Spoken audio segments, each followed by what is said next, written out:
En el Antiguo Testamento, queridos hermanos y hermanas, aparece la historia de un gran hombre, Moisés. Y de Moisés se ha escrito tanto en la Biblia, y es el liberador del pueblo de Israel.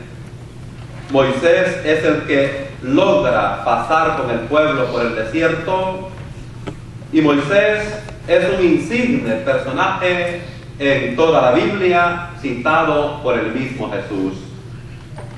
Pero los orígenes de Moisés llaman poderosamente la atención.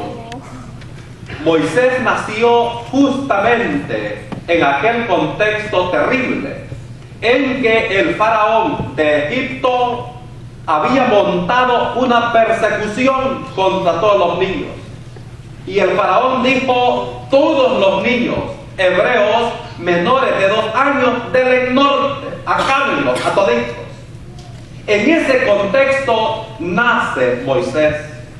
Y entonces su madre, sabiendo de que el niño iba a morir, tuvo una gran genialidad. La madre siempre tiene el sexto sentido. Jocabed, su madre, le dice a Miriam, su hija, hermana de Moisés: Mirita, nos van a matar a Moisésito, ¿cómo hacemos? Nos van a matar al niño, hija, ¿cómo hacemos? Y entonces tuvo la gran ocurrencia y le dice Jocabed a Miriam: Mirita, ¿sabe usted dónde va a bañarse la hija del faraón y toda su corte? Y la tipota, como de 11 años, dice: sí, mami, yo sé dónde baja. Vaya a esconderse, hija, dice. Vaya a esconderse a la orilla del río Nilo. Allí se esconde, que es la charralera, y allí está usted metidita, no se deje ver. Y cuando baje a bañarse la hija del faraón, me hace una ceñita. Y voy a tirar este niño al río Nilo a ver qué pasa. Y cabal, se fue a meter la tipota, allí estaba en aquel charco, en aquel zancudero, debajo de aquella charralera, y ahí estaba escondidita la tipotilla.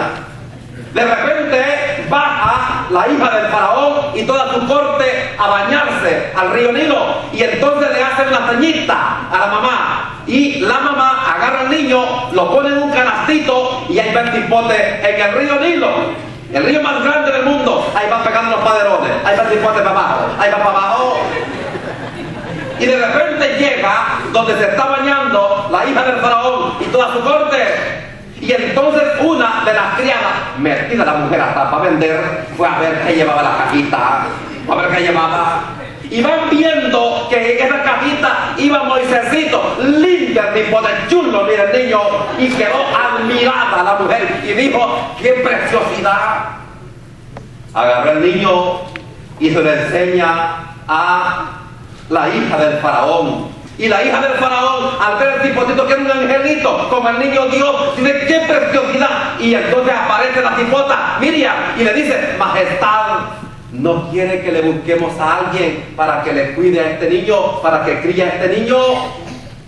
Y la hija del faraón dijo: sí, búscame a alguien para que me críe a este niño. ¿Saben a quién le fue a decir la tipota que fuera a tener al niño? Le dijo a su madre: mami, ya la hicimos, ahora vaya a cuidar al niño, denle chiche para que se pueda ir creciendo el bigote. Y entonces fueron los dos, su madre y Moisésito, a la casa del faraón, al palacio egipcio, y allí estuvo Moisés 40 años, creciendo en la opulencia, creciendo en la casa principal del todo Egipto. Y entonces, cuando tenía 40 años, Moisés comete una pequeña imprudencia. Vio a un egipcio que estaba maltratando a un israelita, y entonces Moisés se indignó, le dio cólera, se le acercó y le zampó un pescozón al egipcio y la aventó al suelo, y se muere el egipcio. Y entonces se dan cuenta y le montan una persecución, y Moisés tiene que huir al desierto. En el desierto estuvo 40 años, háganme la cuenta, 40 y 40, ¿cuánto salen? 80 años tenía Moisés cuando mira una zarza que estaba ardiendo y que no se consumía, y una voz que le dice: ve a liberar al pueblo, ve a liberar al pueblo. Y entonces Moisés se enfrenta al faraón y va a liberar al pueblo, y esto le hace grande, le hace marcar toda la historia del país de Israel. Pues también en El Salvador nació un gran hombre, Monseñor Óscar Arnulfo Romero. Y este hombre también luchó por toda la liberación de un pueblo. Y esto le hizo grande. Y por eso un gran teólogo jesuita, John Sobrino, dijo que Romero era un gran profeta, un gran pastor y un mártir.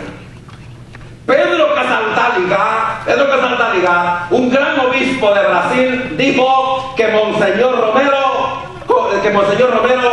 era el santo de América. Y otro gran filósofo y teólogo, Ignacio Ayacuría, también jesuita, dijo: con Monseñor Romero Dios pasó por El Salvador. Y otro gran hombre insigne, Juan Pablo II, dijo que Monseñor Romero era un pastor insigne que por el amor a Dios y el amor a los hermanos entregó su vida. Romero es el hombre salvadoreño que ha puesto en alto este chiquitito país que llaman el pulgarcito de América. ¿Y dónde está la grandeza de Romero? Yo quisiera invitarles a destacar 3 lugares que marcaron tanto la vida de Monseñor Romero, y que seguramente cuando ustedes vayan a El Salvador no dejen de visitar esos 3 lugares.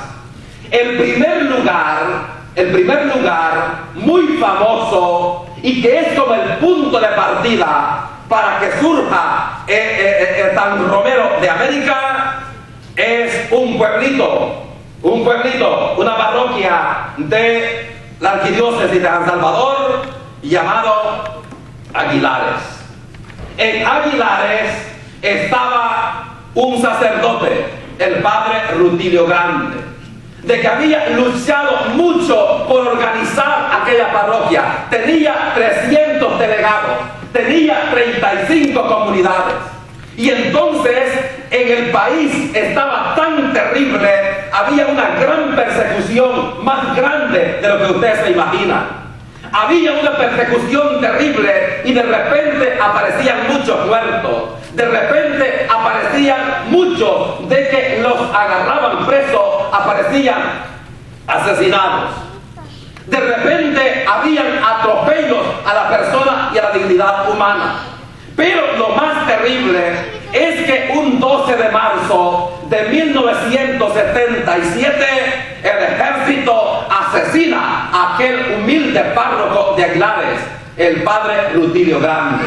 Rutilio Grande era un gran amigo de Monseñor Romero, y esto Monseñor Romero no lo toleró.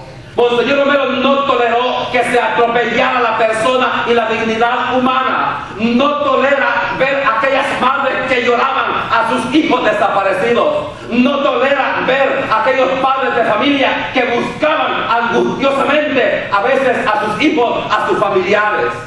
No tolera de que se asesine al padre Rutilio Grande, y no tolera de que se metan a la parroquia de Aguilares y levanten a balazos el sagrario y esparzan aquellas hostias por todas partes.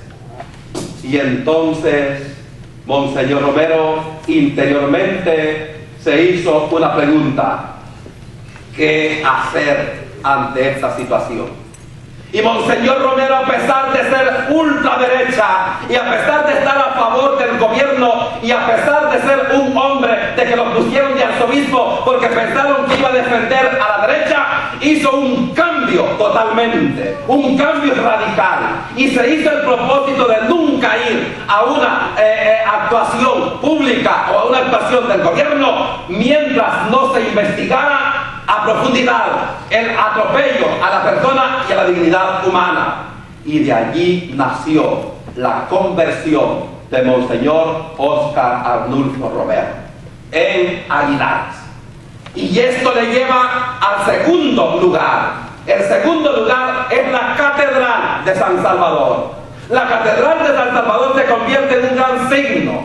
La Catedral de San Salvador era el lugar propicio donde Romero se convirtió en la voz de los que no tienen voz.